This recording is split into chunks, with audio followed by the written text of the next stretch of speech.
Hello my dear friends, आप सबका welcome है, स्वागत है आपके अपने चैनल वेब स्टूडियो केयर में।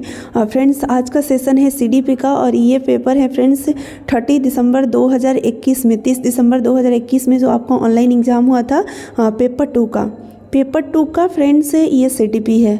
ठीक है, तो आज का सेशन होने वाला है पेपर टू का सीडीपी 30 दिसंबर 2021 का जो ऑनलाइन पेपर हुआ था सीटेट का, उसी पेपर का। फ्रेंड्स, मैं आपको बता दूं कि पेपर 1 का हमने बहुत सारा पीवाईक्यू करवाया है, ईवीएस का, मैथ्स का, सीडीपी का। आप प्लेलिस्ट में जाकर सारी वीडियो देख सकते हैं। पेपर 2 का भी हमने 1 जनवरी का, 28 दिसंबर का, 29 दिसंबर का हमने करवाया है और आज का सेशन 30 दिसंबर का है। तो फ्रेंड्स, इसी प्रकार से पीवाईक्यू करने के लिए आप मेरे चैनल को सब्सक्राइब कर सकते हैं, बेल आइकन को प्रेस कर सकते हैं। फ्रेंड्स, मैं आपको बता दूँ कि आप किसी भी नोट से पढ़ाई किए हैं, किसी टीचर से पढ़े हैं, किसी बुक से पढ़े हैं, कहीं से भी आपने तैयारी की होगी, लेकिन पीवाईक्यू आपके लिए मस्ट है। फ्रेंड्स, ये ज़रूरी है, विदाउट पीवाईक्यू लगाए आप एग्ज़ाम में मत जाइएगा। एग्ज़ाम में जाने से पहले आप पीवाईक्यू ज़रूर लगा लीजिएगा। अब देखिए, पीवाईक्यू नहीं लगाएंगे, एग्ज़ाम आ जाएगा तो एग्ज़ाम में तो जाएंगे ही, लेकिन मेरे कहने का मतलब ये है कि एग्ज़ाम में जाने से पहले, एग्ज़ाम में बैठने से पहले, जो भी आपका डेट होगा उससे पहले पीवाईक्यू आप ज़रूर लगाइएगा। 9 जनवरी से स्टार्ट होने वाला है फिर से एग्ज़ाम। इधर 28 और 29 2 दिन हो चुके हैं, 9 जनवरी से 7 फरवरी तक आपका एग्ज़ाम चलने वाला है। तो जिन लोगों का अभी टाइम है, वक्त है, वो फ्रेंड्स केवल और केवल प्रैक्टिस करें पीवाईक्यू के ऊपर, और इससे बेटर और कोई प्रैक्टिस के लिए माध्यम नहीं हो सकता है। तो चलिए हम सेशन को स्टार्ट करते हैं विदाउट टाइम वेस्ट। तो फ्रेंड्स, फर्स्ट क्वेश्चन आपके सामने स्क्रीन पर है जो आप देख सकते हैं।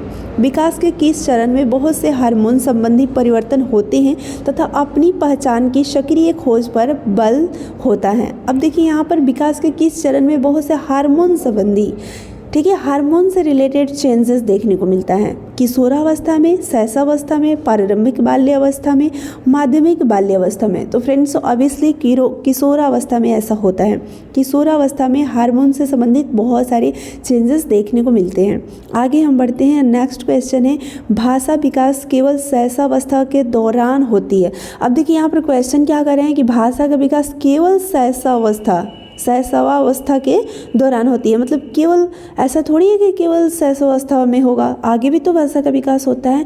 तो ये स्टेटमेंट तो यहीं पर रॉन्ग हो जाता है, लेकिन आगे भी पढ़ सकते हैं। इसलिए केवल शैशवावस्था तक ही उपयुक्त उद्दीपन प्रदान करने चाहिए, मतलब ये स्टेटमेंट रॉन्ग है। शुरुआती वर्षों के दौरान अनुभव किए गए नकारात्मक वातावरण का दीर्घकालिक प्रभाव नहीं होता है, ये भी बात गलत है। जो भी बच्चे स्टार्टिंग में कोई भी मतलब कि उनके ऊपर कोई भी निगेटिव इफेक्ट अगर पड़ते हैं तो आगे आने वाले टाइम में भी उसका प्रभाव उनके ऊपर रहता है। ठीक है, बट यहाँ कर रहे हैं नहीं रहता है। तो दोनों स्टेटमेंट अगर रॉन्ग है तो फोर्थ ऑप्शन राइट ऑप्शन हो जाएगा, ए और आर दोनों गलत है। ठीक है, तो friends, fourth option right option. Question number 3 की तरफ बढ़ते हैं। विकास के विषय में कौन सा वक्तव्य सही है। अब देखिए, विकास के विषय में आपसे पूछा जा रहा है कि कौन सा वक्तव्य है वो सही है। विकास की गति में व्यक्तिगत विभिन्नता होती है, बिल्कुल व्यक्तिगत विभिन्नता होती है। मतलब सभी का जो विकास का रेट है वो सही, मतलब कि सेम नहीं होता है।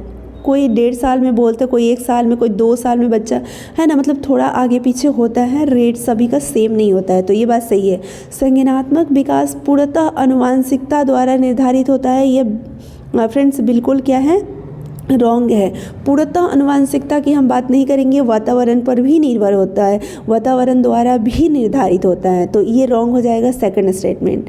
विकास पूर्व निर्धारित क्रम में होता है, बिल्कुल पहले से हमें पता होता है इसका क्रम, इसका सीक्वेंस। ठीक है, अब ऐसा नहीं कि बच्चा जो है एक ही बार खड़ा होना नहीं सीखेगा, एक ही बार दौड़ना सीख जाएगा। तो ये क्रम तो पता होता है ना, पूर्व निर्धारित मतलब पहले से पता होता है। ठीक है, तो ये भी बात सही है। ठीक है, उसके बाद विकास में सभी पक्ष क्षेत्र परस्पर संबंधित होते हैं, बिल्कुल शारीरिक विकास, सामाजिक विकास, संज्ञानात्मक विकास सब क्या है, एक दूसरे से रिलेटेड है, और भावनात्मक विकास सभी क्या है, एक दूसरे से संबंधित होते हैं। तो ये भी बात सही है, केवल दूसरा गलत है। तो देखिए, इसमें दूसरा ये ऑप्शन नहीं होगा, इसमें भी दूसरा ऑप्शन नहीं होगा, इसमें भी दूसरा है, ये ऑप्शन नहीं होगा, यानी थर्ड ऑप्शन आपका राइट ऑप्शन होगा। ठीक है, नेक्स्ट हम क्वेश्चन नंबर 4 की तरफ चलते हैं। देखिए, क्वेश्चन नंबर 4 क्या है, वे गणितीय प्रश्न जो परिकल्पना परिस्थितियों से संबंधित है और बीजगणितीय कथन आलेखित करते हैं प्रारंभिक पाठ्यचर्या का एक भाग है। इस विचार का आधार है कि किशोरावस्था के दौरान किशोरावस्था के छात्र कौन सा कार्य करने में सक्षम है?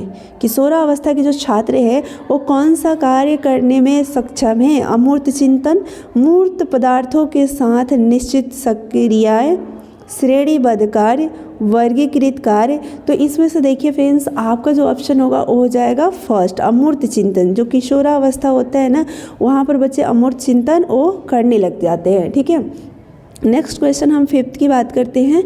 पियाजे के अनुसार इनमें से कौन से 4 तत्व विकास को प्रभावित करते हैं? अब देखिए, विकास को प्रभावित करने वाले कौन से तत्व हैं? परिपक्वता यानी मैच्योरिटी, क्रियाशीलता, सामाजिक अनुभव, संतुलनता। तो बिल्कुल ये सब करेंगे, भाषा, संस्कृति, सामाजिक प्रभाव, सम आयु वर्ग।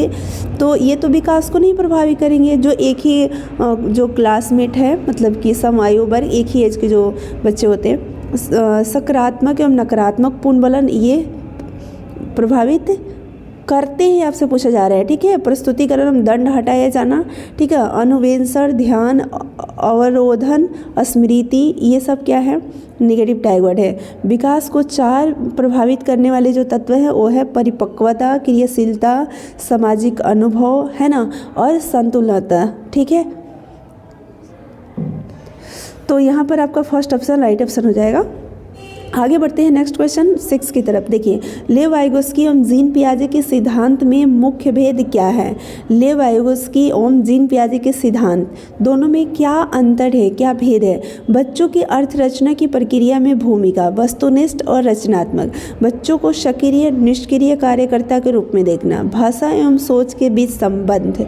तो फ्रेंड्स, आप सभी लोगों को पता है ना कि लेव वाइगोस्की एवं पियाजे के बीच में जो भी मतलब कि विभेदीकरण हुआ था या भेद जो था वो भाषा एवं थॉट को लेकर था।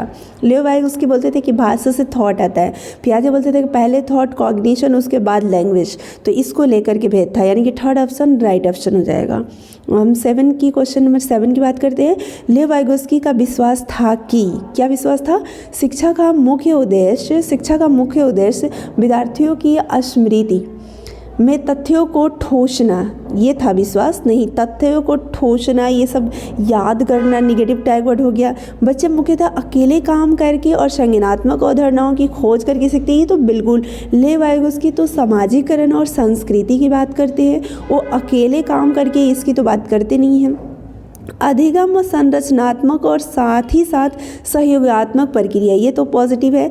अधिगम मुख्यतः तब होता है जब बच्चे किसी प्रतिक्रिया से कोई उद्दीपक जोड़ते हैं। तो ऐसा इन्होंने लेव वाइगोस्की ने उद्दीपक के बारे में कुछ बात नहीं कही है।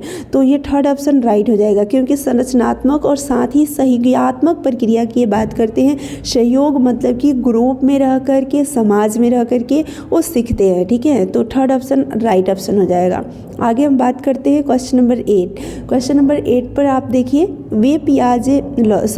लॉरेंस कोहलबर्ग के विषय में कौन सा विकल्प सही है? वे पियाजे के सिद्धांत को उद्धृत नहीं करते हैं।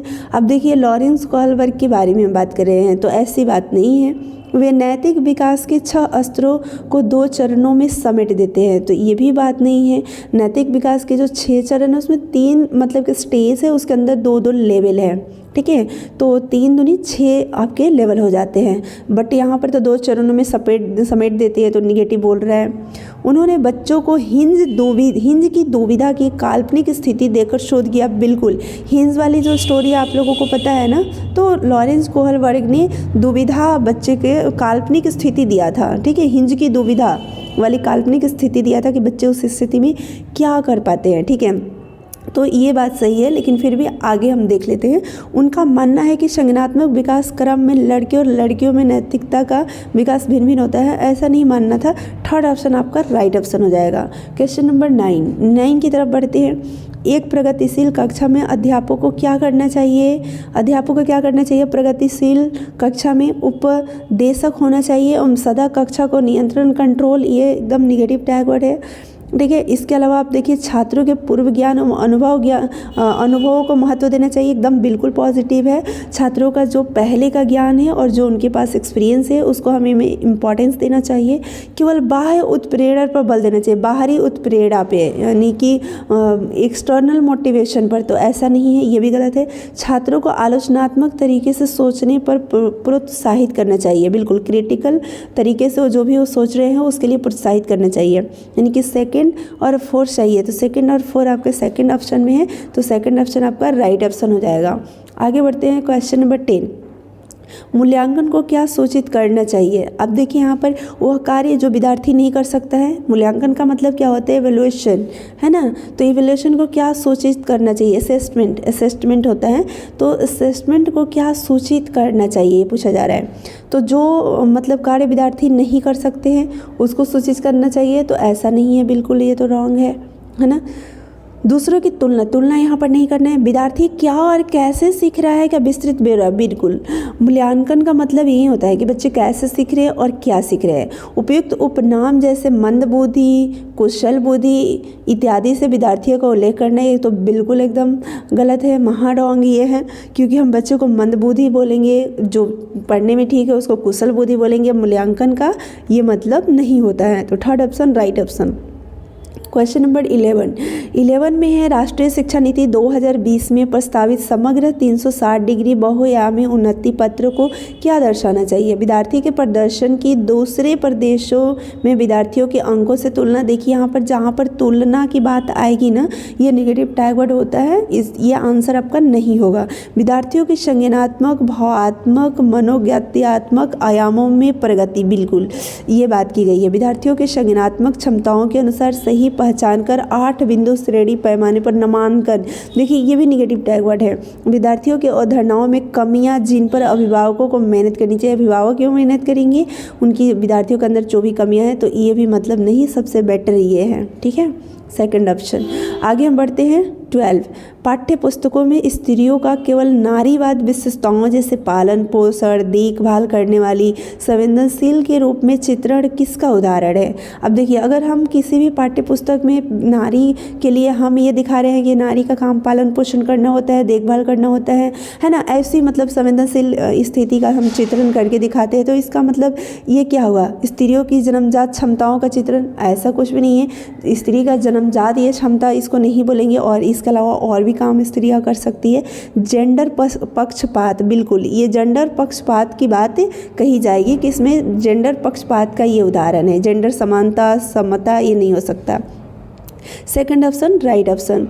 अब हम चलते हैं क्वेश्चन नंबर 13। तो यहाँ पर देखिए विद्यार्थियों में समालोचनात्मक चिंतन का आकलन किस प्रकार किया जा सकता है। समालोचनात्मक चिंतन उनकी प्रत्यास्मरण की योग्यता के परीक्षण के द्वारा। प्रत्यास्मरण मतलब रटने की जो योग्यता है, कौन कितना रट पाता है, तो ये तो निगेटिव है ना। उनकी विवेचनात्मक कौशल के विश्लेषण के द्वारा, ये सही है। उनका विवेचनात्मक कौशल क्या है, कैसा है, ठीक है। उनकी नकल करने की गति, नकल जो बच्चा ज़्यादा कर रहा है तो हम ये बोलेंगे कि ये समालोचनात्मक चिंतन वाला है, नहीं। उनकी वर्तनी की परिशुद्धता की गणना, वर्तनी की परिशुद्धता को हम ज़्यादा मतलब महत्व यहाँ पर नहीं देंगे। यानी कि जो बच्चे हैं क्रिटिकल थिंकिंग वाले, उनको हम ये देखेंगे कि उनके पास जो विवेचनात्मक इंटरप्रिटेशन स्किल जो है वो कैसा है, उसका विश्लेषण करके हम मतलब कि उनका आकलन कर पाएंगे, ठीक है। तो सेकंड ऑप्शन आपका हो जाएगा राइट ऑप्शन। आगे हम बढ़ते हैं नेक्स्ट क्वेश्चन 14 की तरफ। लेव वाइगोस्की के अनुसार निम्नलिखित में से कौन सा कारक अधिगम को प्रभावित नहीं करता। देखिए आपसे पूछा गया है नहीं करता। अनुक्रिया उद्दीपन संबंध, क्या ये नहीं करता है अधिगम को प्रभावित। तो फ्रेंड्स देखिए पाठ तो करता है, भाषा भी करते हैं, सामाजिक अंतःक्रिया भी करता है। लेव वाइगोस्की के अनुसार आपसे पूछा गया है, तो ये तो बोलते हैं कि जो अधिगम है वो भाषा जो है अधिगम को प्रभावित करेगी, सामाजिक अंतःक्रिया की तो ये बात इन्होंने बोला ही है। पाठ का भी बात स्कैफोल्डिंग जिसको बोलते हैं। अनुक्रिया उद्दीपन का बात इन्होंने नहीं किया है। ये फर्स्ट ऑप्शन आपका राइट ऑप्शन हो जाएगा। अब हम चलते हैं 15 की तरफ। बुद्धिमत्ता के समकालीन सिद्धांतों जैसे कि हार्वर्ड गार्डनर द्वारा दिए गए सिद्धांत के अनुसार बुद्धि के बारे में निम्नलिखित कथनों में से कौन सा सही नहीं है। अब देखिए, हार्वर्ड गार्डनर जो बहुबुद्धि सिद्धांत दिए थे उनके अनुसार बुद्धि के बारे में कौन सा सही नहीं है। बुद्धिमत्ता को मानकीकृत परीक्षाओं के द्वारा सटीक रूप से बतलाया जा सकता है। ये तो गलत बात है ना। स्टैंडर्ड परीक्षाओं के द्वारा हम बुद्धिमत्ता को बतला सकते हैं कि मतलब जो भी उसका IQ लेवल है एक स्टैंडर्ड परीक्षा के माध्यम से, तो ऐसा नहीं है। बुद्धिमत्ता के अंतर्गत कई स्वतंत्र बुद्धियाँ आती है, बिल्कुल ही जो हार्वर्ड गार्डनर ने है मल्टीपल इंटेलिजेंस की बात इन्होंने की है। बुद्धि अनुवांशिक एवं पर्यावरणीय कारणों के जटिल परस्पर क्रिया का परिणाम है, बिल्कुल। प्रेरक परिवेश प्रदान करके बुद्धिमत्ता को बढ़ाया जा सकता है, बिल्कुल। मतलब बच्चों को हम मोटिवेशन दे करके भी थोड़ी सी उसकी बुद्धिमत्ता को बढ़ा सकते हैं, लेकिन यहाँ पर आपसे नहीं पूछा गया है तो नहीं है। ये देखिए, स्टैंडर्ड जो एग्जामिनेशन होते हैं ये निगेटिव टाइगोट है और नहीं आपसे पूछा गया, इसलिए फर्स्ट ऑप्शन राइट ऑप्शन हो जाएगा। क्वेश्चन नंबर 16 में क्या है, हाशिए पर रहने वाले समुदायों से पहली बार स्कूल में प्रवेश लेने वाले विद्यार्थियों को शिक्षिका कैसे मदद कर सकती है। अब देखिए, जो बच्चे मतलब कि डिप्राइव्ड मतलब कि कम्युनिटीज़ से आते हैं, अगर वो फर्स्ट टाइम स्कूल में एडमिशन ले रहे हैं तो शिक्षिका को कैसे मदद करनी चाहिए। उसको स्कूल के बाद निजी ट्यूशन रखने को कहकर, बिल्कुल नहीं। उपयुक्त पाठ देकर कक्षा में उनकी भागीदारी को बढ़ावा देकर, ये सही है। उन्हें बहुत से जटिल कार्य पत्र गृह कार्य देकर, ऐसा नहीं कि बच्चे दूसरे दिन से ना आए। उनमें असफलता का भय पैदा करके, ये आप चारों ऑप्शन को जब आप पढ़ेंगे ना फ्रेंड्स, तो आप खुद ही सही आंसर पर पहुँच जाएंगे, क्योंकि इसमें से आप केवल एलिमिनेट करते जाइए। जो निगेटिव टैगोड वाला है ना स्टेटमेंट, उसको एलिमिनेट कर दीजिए तो आप सही आंसर पर जल्दी पहुंच जाएंगे। सेकंड ऑप्शन उसमें हो जाएगा राइट। अब हम देखते हैं 17, समावेशी शिक्षा का उद्देश्य क्या है। समावेशी शिक्षा का उद्देश्य क्या है, विशिष्ट जरूरतों वाले विद्यार्थियों का वियोजन करना। तो देखिए यहाँ पर वियोजन जो है ना, ये निगेटिव टैगोड है, आइसोलेशन, ठीक है। तो ये क्या है, गलत है, ये उद्देश्य नहीं है। विशिष्ट ज़रूरतों वाले विद्यार्थियों के लिए विशिष्ट शिक्षा नहीं, समावेशन में विशिष्ट शिक्षा की बात नहीं की गई है कि अलग अलग बच्चों को अलग अलग शिक्षा दो, है ना। तो ऐसी बात समावेशी शिक्षा का में नहीं की गई। समावेशी शिक्षा का मतलब क्या है, सबको एक जैसा। विशिष्ट ज़रूरतों वाले विद्यार्थियों को बिना विशिष्ट ज़रूरतों वाले विद्यार्थियों के स्तर पर लाना, तो स्तर पर लाना भी हमारा मकसद नहीं होता है। यह सुनिश्चित करना कि सभी विद्यार्थियों को सामान्य स्कूली शिक्षा में शिक्षा पाने का हक है, बिल्कुल। मतलब कि जितने भी विद्यार्थी हैं, चाहे वो डिसेबिलिटीज़ वाले हो या जो भी, सामान्य स्कूली शिक्षा में, यानी कि जो नॉर्मल स्कूल है जो सभी के लिए, वहाँ पर शिक्षा पाने का हक है, ऐसा हम सुनिश्चित करें। समावेशी शिक्षा का उद्देश्य यही है, ठीक है। आगे हम बढ़ते हैं क्वेश्चन नंबर 18, समावेशी शिक्षा क्या मांग करती है। समावेशी शिक्षा इंक्लूसिव एजुकेशन क्या मांग करती है। व्यक्तिगत विभिन्नताओं को पहचानते हुए पाठ्यक्रम में लचीलापन। तो देखिए यहाँ पर क्या बात की गई है कि जो व्यक्तिगत विभिन्नता है उसके पहचानते हुए पाठ्यक्रम में लचीलापन। तो लचीलापन जो होता है ये पॉजिटिव टैगवर्ड होता है, ठीक है, सही होता है। मतलब सभी बच्चों को देखते हुए पाठ्यक्रम बनाना चाहिए, ठीक है। विद्यार्थियों की क्षमताओं के आधार पर पृथकीकरण, देखिए ये निगेटिव टैगवर्ड होता है, ठीक है। उसके बाद सभी विद्यार्थियों के लिए मानक स्टैंडर्ड जो कैरिकुलम होता है ये भी निगेटिव टैगवर्ड होता है।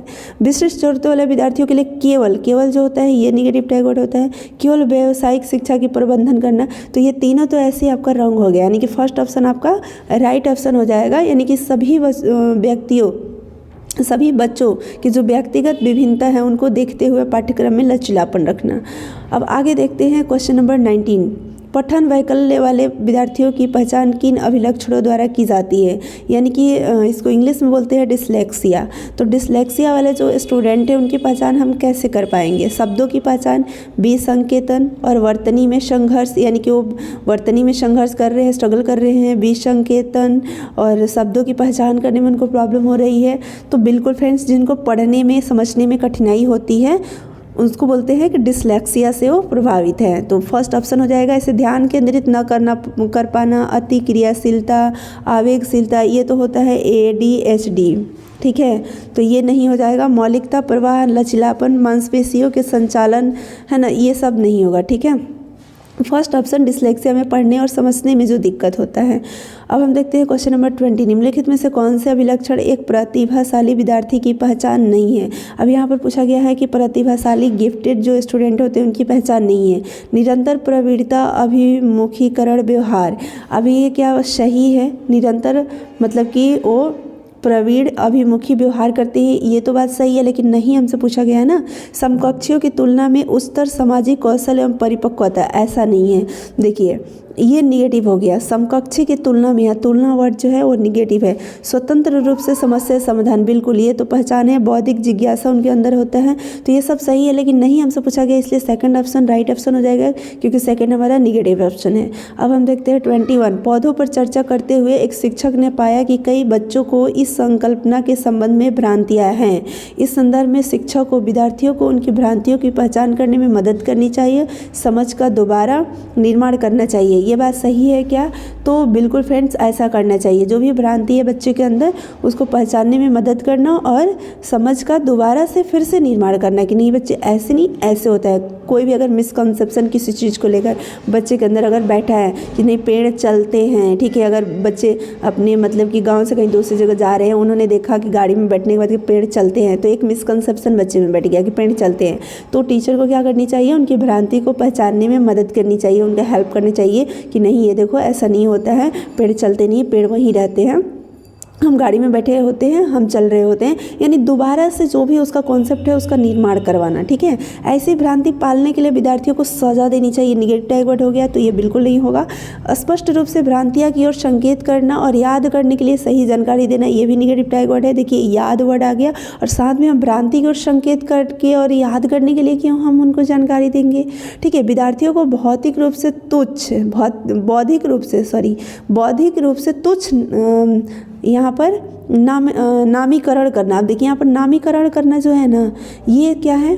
तुच्छ, बौद्धिक रूप से तुच्छ नामीकरण करना कि इनमें उतना ज़्यादा बुद्धि नहीं है, इनको अलग कैटेगरी में रखते हैं, तो ये सब क्या है? Negative tag word. तो ये भी हो गया, ठीक है, ये भी हो गया, तीनों हो गया। तो बचा कौन? फर्स्ट ऑप्शन आपका राइट ऑप्शन हो जाएगा, ठीक है। आगे बढ़ते हैं 22। अब देखिए 22 में क्या है फ्रेंड्स, जो क्वेश्चन है, अधिगमकर्ताओं में समालोचनात्मक चिंतन के विकास के लिए, अधिगमकर्ताओं में समालोचनात्मक चिंतन के विकास के लिए एक अध्यापक कक्षा में कई समाचार पत्र लेकर आती है, ठीक है। समालोचनात्मक चिंतन का विकास करना चाहती है टीचर, तो कक्षा में समाचार पत्र लेकर आती है जिन सभी में एक विशेष खबर का उल्लेख है। मतलब जितने सारे पेपर लेकर आती है उसमें एक विशेष खबर का मतलब कि उल्लेख है, जैसे कोई होता है ना न्यूज़ हाईलाइट, जो सब पेपर में रहेगा। अधिगमकर्ताओं को समूह में चर्चा करने के लिए कहती है, ठीक है। अब क्या ये सही है? अगर उस समालोचनात्मक चिंतन का विकास करना चाहती है तो वो पेपर लेकर आ सकती है, अलग अलग मतलब पेपर जिसमें एक ही खबर का उल्लेख हो, और समूह में चर्चा करने के लिए अगर कह रही हो तो इससे समालोचनात्मक चिंतन का विकास हो सकता है। तो फ्रेंड्स यहाँ पर देखिए ये बिल्कुल सही है, ठीक है। माध्यमिक स्तर पर पाठ्य पुस्तकें ही जान का एकमात्र माध्यम हो सकती है। मतलब जानकारी का, यहाँ पर जान लिखा है, जानकारी का एकमात्र माध्यम हो सकती है, तो ऐसा कुछ नहीं है। केवल पाठ्य पुस्तकें से ही हम जानकारी नहीं ले सकते हैं, पाठ्य पुस्तक की ही जानकारी का एकमात्र, इसलिए निगेटिव हो गया, ठीक है। पाठ्य पुस्तक से भी जानकारी मिलती है, लेकिन इसके अलावा और भी माध्यम हैं। तो सेकंड ऑप्शन क्या है? रॉन्ग है, फर्स्ट राइट है। तो first right and R is wrong, तो थर्ड ऑप्शन इज आपका राइट ऑप्शन। 23 यहाँ पर क्वेश्चन है, माध्यमिक स्कूल के शिक्षक को, यानी मिडिल स्कूल के जो बच्चे होते हैं, मिडिल स्कूल के जो टीचर होते हैं, उनको विद्यार्थियों की त्रुटियाँ उसे बतानी चाहिए, उसकी असफलता बताने के लिए। मतलब कि देखो ये तुमने गलत किया इसलिए तुम क्या हो? असफल हो, ये मतलब बताने के लिए उनको विद्यार्थियों की त्रुटि बतानी चाहिए। तो ऐसा अगर करना तो ये तो गलत है। आगे हम बात करते हैं, विद्यार्थी की त्रुटि पूरी कक्षा को बतानी चाहिए, उसे अपमानित करने के लिए। यानी जो उसकी गलती है वो इसलिए बतानी चाहिए कि तुम असफल हो, उसकी जो गलती है वो इसलिए बतानी चाहिए कि उसको अपमानित हम करें। तो ये दोनों क्या है? गलत है। विद्यार्थियों को मौके मुहैया करवाने चाहिए कि वो अपनी त्रुटियां पहचान कर उन पर काम कर सके, बिल्कुल राइट ऑप्शन। विद्यार्थी को शर्मिंदा करना चाहिए ताकि वो भविष्य में कोई त्रुटि न करे। तो आप चारों ऑप्शन को पढ़ेंगे तो आप सही ऑप्शन पर पहुंच जाएंगे। Third option is the right option. 24 क्या प्रतिस्पर्धा के अधिगम को बढ़ावा देने के लिए अभिप्रेरणा के रूप में इस्तेमाल करना चाहिए? प्रतिस्पर्धा मतलब देखिए, बच्चे को हम क्या कर रहे हैं, लर्न करा रहे हैं, सिखा रहे हैं, तो उसमें जो कंपटीशन है, कंपटीशन को मोटिवेशन के रूप में इस्तेमाल करना चाहिए अधिगम को बढ़ावा देने के लिए। हाँ, इससे समकक्षियों से प्रदर्शन की तुलना में मदद मिलेगी, ये पहला ऑप्शन है। क्या ये सही है? तो ऐसा नहीं है, ठीक है, नहीं, क्योंकि प्रतिस्पर्धा, ये जो कंपटीशन है ना, ये निगेटिव है, ठीक है, ये पॉजिटिव नहीं। तो हाँ वाला तो ऑप्शन ऐसे नहीं होगा। बच्चा 2, ठीक है, तो 2 में तो नहीं है, आगे वाला पढ़ते हैं। नहीं, इससे कक्षा में नकारात्मक लोचाकर को बढ़ावा मिलता है, ठीक है, क्षमता के आधार पर अनावश्यक सामाजिक तुलना के कारण। बिल्कुल नहीं, प्रतिस्पर्धा का इस्तेमाल केवल विशिष्ट ज़रूरतों वाले विद्यार्थियों के लिए करना चाहिए। तो ये तो ऐसे गलत है, केवल विशिष्ट ज़रूरत वाले विद्यार्थी हैं उनके लिए ही करना चाहिए, ऐसा नहीं है। सेकंड ऑप्शन आपका हो जाएगा राइट ऑप्शन, क्योंकि प्रतिस्पर्धा को अधिगम को बढ़ावा देने के लिए मोटिवेशन के रूप में इस्तेमाल हमें नहीं करना चाहिए, क्योंकि इससे नकारात्मक लोचाकर बढ़ते हैं, मतलब बच्चों के अंदर झूठ-मूठ की निगेटिविटी बढ़ेगी। अगर कोई बच्चा उससे ज़्यादा मार्क्स लेकर आता है तो दूसरा बच्चा उससे थोड़ा ईर्ष्या करने लगेगा, यानी निगेटिविटी एक दूसरे के प्रति बढ़ने लगती है, ठीक है। तो यहाँ पर सेकंड ऑप्शन राइट ऑप्शन हो जाएगा। 25, निम्नलिखित में से किस में अधिसंज्ञानात्मक क्षमताओं की ज़रूरत पड़ती है? अभी देखिए, अधिसंज्ञानात्मक क्षमता की यहाँ पर बात की जा रही है, मेटाकॉग्निशन कैपेसिटीज़ की बात की जा रही है। प्रयोग के चरणों का विवरण, इसमें ज़रूरत पड़ती है। समस्या समाधान की अपनी रणनीति पर चिंतन करने पर, गणितीय संक्रिया की नियत प्रणाली का दोहराव करने में अधिसंज्ञान क्षमता की जरूरत पड़ती है। पाठ्य पुस्तकों में दी गई विभिन्न घटनाओं की परिभाषा स्मरण करने में। तो देखिए फ्रेंड्स, एक तो स्मरण करने वाले गलत हो गया, दोहराव ये निगेटिव टैग वर्ड है। अब प्रयोग के चरणों का विवरण, यानी उसके स्टेप का विवरण। समस्या समाधान की अपनी रणनीतियाँ पर चिंतन, ये सबसे बेस्ट ऑप्शन है, ठीक है। उस समय अगर समस्या समाधान की अपनी हम कोई रणनीति बना रहे हैं, उस पर हम चिंतन कर रहे हैं, उस समय मेटाकॉग्निशन कैपेबिलिटीज़ की जरूरत पड़ती है, ठीक है। आगे बढ़ते हैं 26, एक शिक्षिका विद्यार्थियों की समस्या समाधान की क्षमताओं को कैसे बढ़ावा दे सकती है। यहाँ पर क्या पूछा गया, कि टीचर है जो विद्यार्थी का समस्या समाधान की क्षमता है कि वो किसी प्रॉब्लम को सॉल्व कर सके, ये उसके अंदर क्षमता पैदा हो, इसको बढ़ाना चाहती है तो क्या कर सकती है, पूछताछ को हतोत्साहित करके। तो हतोत्साहित करेगी तो बच्चे में समस्या समाधान का क्षमता बढ़ेगा कि घटेगा? घटेगा ना, तो ये नहीं होगा। अनुरूपकों के इस्तेमाल को निषेधित करके, बिल्कुल नहीं, निषेधित क्यों करेंगे? तो ये निगेटिव टैग वर्ड है। मतलब एक जैसा अगर कोई भी समस्या, मान लीजिए इसका समाधान हमने बताया, उसी तरह की समस्या हमने बच्चों को दिया सीखने के लिए, तब तो सीख पाएंगे, लेकिन इसका निषेधित कर रहा है, इसलिए ये ऑप्शन नहीं होगा। चुनौतियों से बचने के लिए सारे हल उपलब्ध करवा देने चाहिए, ये तो और गलत है कि बच्चा को कोई चैलेंज ना फेस करना पड़े, इसलिए सारे हम हल उनको उपलब्ध करा दिए, कुंजिका उनको दे दिए कि लो इससे आप बना लेना, हल कर लेना, तुमको मेहनत नहीं करना पड़ेगा। तो ये निगेटिव है। विद्यार्थियों को समस्या समाधान के तरीके के सुस्पष्टीकरण को प्रोत्साहित करके, बिल्कुल समस्या समाधान के जो भी तरीके होते हैं उसको अच्छे तरीके से हम क्या करेंगे, बताएंगे बच्चे को, और इसके लिए प्रोत्साहित करेंगे। तो फोर्थ ऑप्शन आपका राइट ऑप्शन हो जाएगा। अब हम देखते हैं 27, एक सामाजिक रचनात्मक कक्षा में। सामाजिक रचनात्मक कक्षा किसको बोलते हैं? सोशियो कंस्ट्रक्टिव फ्रेमवर्क, ठीक है, क्लासरूम। तो अब यहाँ पर बात की जा रही है कि सामाजिक रचनात्मक कक्षा में बच्चे निष्क्रिय रूप से सुनते हैं जब शिक्षिका पढ़ाती है, तो नहीं, ये तो गलत है। बच्चे सक्रिय रहते हैं, संसाधन केवल दिखावे के लिए होते हैं, यानी कि जो भी वहाँ पर स्कूल में संसाधन होते हैं वो केवल दिखावे के लिए होते हैं, नहीं। सामाजिक रचनात्मक कक्षा में उसका मतलब कि इस्तेमाल भी किया जाता है उस संसाधन का, तो ये भी ऑप्शन नहीं होगा। बैठने की व्यवस्था में क्रियाकलाप के अनुसार बदलाव होते हैं। आकलन को अधिगम से परे एवं अलग गतिविधि के रूप में किया जाता है, ये गलत है। आकलन को अधिगम से परे क्यों रखेंगे, ठीक है। बैठने की व्यवस्था में क्रियाकलाप के अनुसार बदलाव होते हैं, जैसी भी एक्टिविटी है। अब अगर मान लीजिए ग्रुप में डिस्कशन किसी पॉइंट पकड़ना है तो बच्चे को ऐसे चारों तरफ से राउंड करके ऐसे बैठा देंगे, तो ये आपका थर्ड ऑप्शन राइट ऑप्शन हो जाएगा। इसको सामाजिक रचनात्मक कक्षा बोलते हैं, ठीक है, जहाँ बच्चे एक दूसरे के साथ अगर सीख रहे हैं तो फेस टू फेस बैठेंगे, एक के दूसरे के पीछे ऐसे बैठेंगे तो वो फिर कैसे डिस्कशन कर पाएंगे। तो उनको हम एक सर्कल के फॉर्म में बैठा देते हैं ताकि वो सब एक दूसरे को फेस कर पाए, है ना। 28 जो आपका क्वेश्चन है वो है, निम्नलिखित में से कौन से कारक सार्थक अधिगम तथा विद्यार्थियों को चुनौतीपूर्ण कार्य करने के लिए प्रोत्साहित करेंगे? शिक्षकों का विद्यार्थियों की क्षमताओं के बारे में सकारात्मक विश्वास, बेहद प्रतिस्पर्धात्मक कक्षा संस्कृति जिसमें व्यक्तिगत उपलब्धियों पर बल हो। व्यक्तिगत उपलब्धि पर बल देना यह उद्देश्य नहीं होता है, इसके लिए हम प्रोत्साहित नहीं करेंगे। अब देखिए यहाँ पर फ्रेंड्स नेक्स्ट क्या है, ऐसे वातावरण जिसमें प्रदर्शन को बढ़ावा देने के लिए डर एवं शर्मिंदगी पर बल दिया जाए। तो यहाँ पर डर एवं शर्मिंदगी तो ये तो नहीं होगा। समस्या समाधान के हर चरण में भौतिक इनाम देना, ये भी ऐसा नहीं होना चाहिए। शिक्षकों का विद्यार्थियों की क्षमताओं के बारे में सकारात्मक विकास। तो यहाँ पर फ्रेंड्स जो आपका होगा वो फर्स्ट ऑप्शन राइट ऑप्शन है, ठीक है। तीनों निगेटिव है क्योंकि उनकी क्षमता जो है उस पर बिल्कुल पॉजिटिव बिलीव होना चाहिए टीचर को अपने स्टूडेंट के मतलब कैपेसिटी पर, ठीक है। तो फर्स्ट ऑप्शन आपका राइट ऑप्शन हो जाएगा। नेक्स्ट हम देखते हैं 29, कौन सा संवेग विद्यार्थियों को अधिगम में हतोत्साहित करता है। यहाँ पर देखिए मतलब हतोत्साहित करेगा, गर्व जो है वो तो प्रोत्साहित करते हैं बच्चे को, जब आनंद आते हैं वो भी प्रोत्साहित करता है, उम्मीद जो बच्चे को होता है वो भी मतलब कि प्रोत्साहित करता है। बोरियत ये निगेटिव है जो हतोत्साहित करेगा, जब बोर फील होगा तो बच्चे को मतलब वो प्रोत्साहित नहीं होगा, हतोत्साहित होगा। तो fourth option is the right option, क्योंकि यहाँ पर निगेटिव ही आपसे पूछा गया इसलिए फोर्थ ऑप्शन आपका राइट ऑप्शन हो जाएगा। लास्ट क्वेश्चन 30, यहाँ पर क्या है, यदि छात्र अपने शिक्षण में रुचि नहीं ले पा रहे हैं तो आप मतलब आप टीचर हो तो आप क्या करोगे, उन्हें अनदेखा करोगे, पढ़ाना जारी रखोगे। मतलब कोई बच्चा रुचि नहीं ले पा रहा है तो उसको छोड़ करके हम पढ़ाते रहेंगे, तो ये बात तो गलत है ना, ऐसी हमें नहीं करनी चाहिए, ठीक है। बच्चे पर भी हमें उसको क्यों नहीं रुचि आ रहा है इस बात का भी हमें पता लगाना पड़ेगा। कक्षा छोड़ देंगे और उनके माता पिता को शिकायत करेंगे, ये तो बेवकूफ़ी वाली बात हो गई। उन्हें ध्यान ना देने के लिए दंडित करेंगे।